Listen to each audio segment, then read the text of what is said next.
Angkatan Muda Keadilan Sabah dengan tegas, jangan campur tangan dalam kes mahkamah. Pertembungan dengan pemuda UMNO. Salam sejahtera dan selamat datang sekali lagi di channel ini Currents VMY. Isu campur tangan dalam kes mahkamah kembali menjadi topik hangat dalam lanskap politik Malaysia. Kali ini melibatkan pertentangan antara Angkatan Muda Keadilan atau AMK Sabah dan Pemuda UMNO Sabah.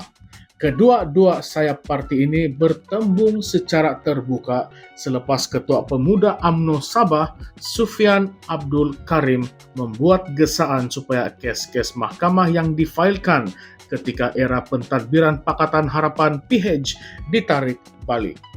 AMK Sabah melalui pengarah komunikasinya, Fekiri Gobet, dengan pantas menolak gesaan tersebut, menegaskan bahwa tabiat lama campur tangan dalam institusi kehakiman haruslah dihentikan. Bagi Fekiri, tuntutan Pemuda UMNO Sabah itu jelas menunjukkan mentaliti lama yang masih menghantui sebahagian ahli politik di negara ini, di mana kuasa eksekutif digunakan untuk mempengaruhi keputusan badan kehakiman. Dalam kenyataannya, Fekiri menyebut bahwa tindakan seperti itu tidak sepatutnya berlaku di bawah pentadbiran yang kononnya menjunjung prinsip ketelusan dan integriti. Beliau juga memberi amaran bahwa sebarang percubaan untuk menyalahgunakan kuasa bagi membebaskan rakan politik daripada pendakwaan hanya akan merosakkan kepercayaan rakyat terhadap sistem perundangan negara. Gesaan oleh Ketua Pemuda UMNO Sabah, Sufian Abdul Karim, bagaimanapun bukan dibuat tanpa asas. Sufian merujuk kepada kenyataan Perdana Menteri Datuk Seri Anwar Ibrahim sebelum ini yang menyatakan bahwa beberapa pendakwaan yang dilakukan selepas pilihan raya umum ke-14 bersifat terburu-buru, penuh dengan unsur dendam politik dan dijalankan dengan motif yang dipersoalkan. Menurut Sufian, langkah untuk menarik balik kes-kes ini bukanlah bertujuan melindungi individu tertentu, tetapi untuk memperbaiki imej Malaysia di peringkat antarabangsa dan memulihkan kepercayaan rakyat terhadap sistem keadilan negara. Beliau turut menegaskan bahwa siri pendakwaan tersebut telah menyebabkan pembaziran sumber kerajaan termasuk masa, kewangan dan tenaga kerja dan hanya untuk memenuhi misi politik tertentu. Namun, di sebalik justifikasi yang diberikan, persoalan tetap timbul. Adakah gesaan ini benar-benar bertujuan untuk menegakkan keadilan atau sekadar langkah untuk melindungi kepentingan pihak tertentu? Isu ini bukanlah sesuatu yang baru dalam konteks politik Malaysia.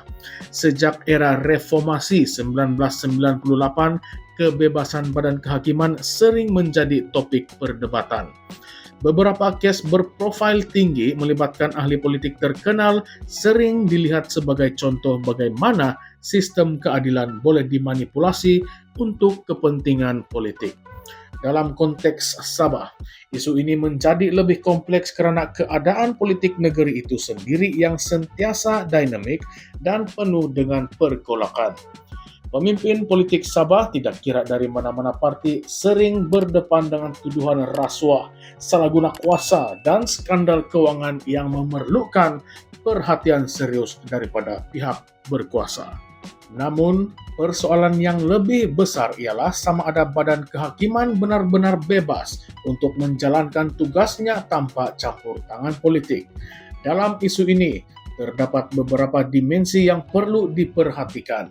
Pertama, kenyataan Perdana Menteri Datuk Seri Anwar Ibrahim tentang pendakwaan yang bersifat terburu-buru telah memberikan ruang untuk pihak-pihak tertentu mempersoalkan integriti sistem kehakiman. Apabila seorang Perdana Menteri sendiri menyatakan kebimbangannya terhadap ketelusan pendakwaan, ia membuka pintu kepada spekulasi dan tafsiran politik yang pelbagai. Kedua, gesaan untuk menarik balik kes-kes tertentu akan mencipta persepsi negatif terhadap kerajaan. sama ada mereka melakukannya atau tidak. Jika kerajaan tunduk kepada gesaan ini, mereka akan dilabel sebagai lemah dan mudah dipengaruhi oleh tekanan politik. Jika mereka menolak gesaan ini, mereka akan dituduh sebagai tidak sensitif terhadap isu ketidakadilan yang berlaku pada masa lalu. Kedua-dua pihak mempunyai hujah yang kuat, namun implikasi daripada tindakan atau keputusan yang diambil amat besar.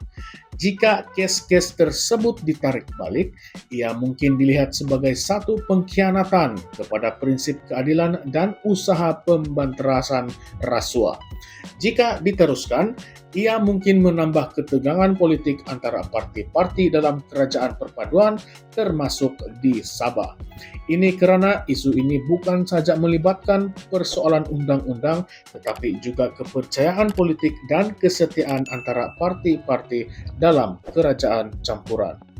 Di sebalik semua ini, isu yang paling penting adalah kebebasan institusi kehakiman itu sendiri. Jika badan kehakiman terus dijadikan alat politik oleh mana-mana pihak, maka kepercayaan rakyat terhadap sistem keadilan akan semakin terhakis. Malaysia tidak boleh terus terperangkap dalam kitaran yang sama, di mana setiap kali berlaku pertukaran kerajaan, maka akan berlaku pendakwaan politik terhadap pihak yang kalah. Dalam perbincangan ini, timbul beberapa persoalan yang wajar direnungkan oleh semua pihak.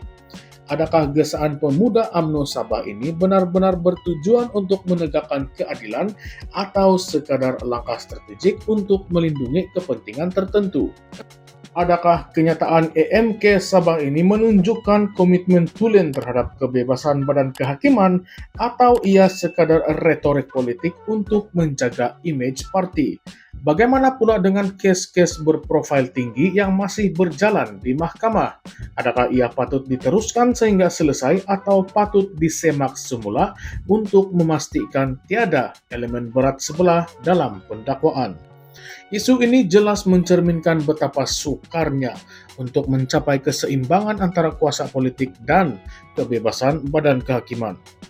Perdebatan antara EMK Sabah dan pemuda UMNO Sabah hanyalah satu lagi episod dalam naratif panjang tentang usaha Malaysia untuk membina sistem kehakiman yang benar-benar bebas dan adil.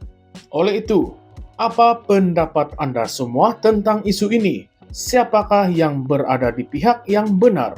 Jangan lupa tinggalkan komen Anda di bawah, dan jika Anda suka perbincangan seperti ini, jangan lupa untuk like, share, dan subscribe, dan aktifkan lonceng notifikasi untuk mengikuti perkembangan terkini dari Current Sphere NY. Sekian saja untuk isu kali ini, jumpa lagi di isu yang akan datang. Sekian, terima kasih.